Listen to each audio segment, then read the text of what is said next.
Seeing as the last few movies were quite short, I'll reiterate what we covered. We've previously seen how to switch an individual drum to a different sample by clicking at the bottom of any drum on that triangle. With this kick drum, as an example, I only need to navigate through whilst auditioning the various kick samples available. Remember, you can do this by selecting from the revealed list. At the moment I'm doing this with playback halted, but if you want to, do it with the groove in place to help you evaluate the drum swap changes within the context of the full kit and pattern being played. Of course, you will need a pattern in place. I'll add a pattern by flicking over to the Browser tab and selecting one at random. I'll grab one from my Nashville extension library. I'm going to select one of these train beats in basic variations and select one at random. With one selected, I'll drag it down and place it on our timeline. Now I know I've not really covered this yet, but I will go over this in more detail as we progress. I want to repeatedly play this, so I'll activate the loop button and flick back over to the drums tab. It's now going to be easier to hear the kick in context by clicking through them. I'll begin playback and audition some of these available kicks.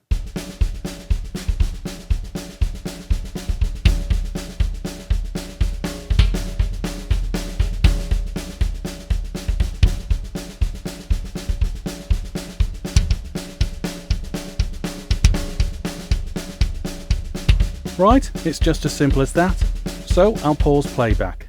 I'm certain you'll remember that you can navigate your available kicks by using this down and up button. Simply move through the various available kicks to hear what works well for you. You don't even need to be on playback. This is a quick way of auditioning all the samples available.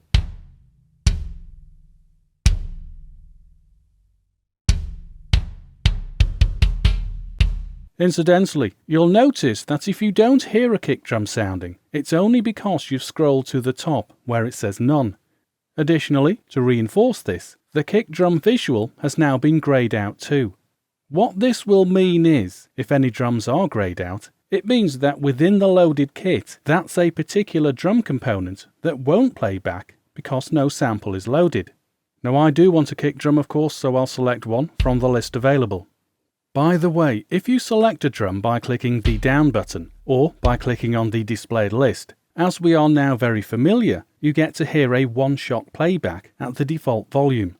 However, to reinforce what we discovered in an earlier movie, if you want to hear the subtlety of the multi-samples used, then by selecting that slider just below, first of all, we see the name of the presently selected kick drum, and by clicking anywhere along here, you'll be able to audition the sample at a specific, more nuanced level, dependent on where you click. Remember, at the left are the quieter samples, whilst moving right increases the volume.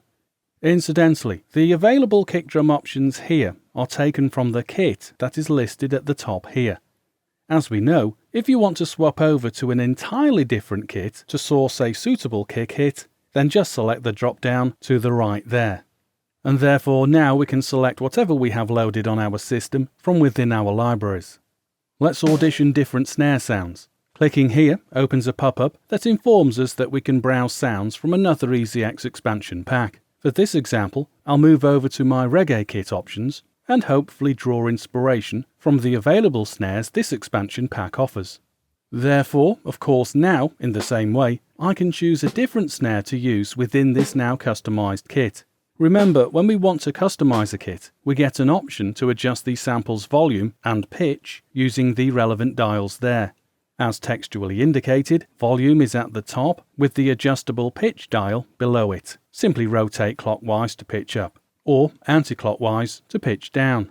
You would expect this to be the case, but the volume dial works in exactly the same way. Clockwise will increase the volume, whilst an anti-clockwise rotation decreases it. Now I'm going to conclude here by looking at some other options available. For variety, I'll show you these options by using a symbol. Click on the button at the bottom there to reveal the options for this symbol. Notice to the right of the name there of this audition volume area that this further option is available, labelled as kits. When we click it, these further options become available. In practice, when building up presets of our own, for example, or I suppose when fully customizing a kit, and we want them to be remembered to incorporate at other times, we would either use the user presets here or save as to save a fully customized kit. Lastly, down in the bottom right hand corner, below where it says kicks, we'll see this further option, Details. Select it to fly out. Now we'll see the samples that are used to trigger this actual drum, or in this example, a cymbal. Underneath the heading of articulations, we have crash and mute. Notice too the MIDI note number that you can use to trigger either, in this case, the crash sample or a muted version of it. So, when sequencing this kit and preset, and we want to include extra crash hits, or some mutes, we'll now find the particular MIDI notes that we use to trigger these extra hits.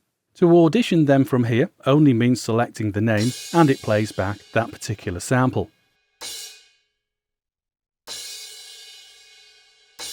Let's see it again, but with one of these toms. Click Details to see, under Articulations, this rack tom has two articulations, two distinct samples. Okay, so I'll leave it here now that we've had a look around.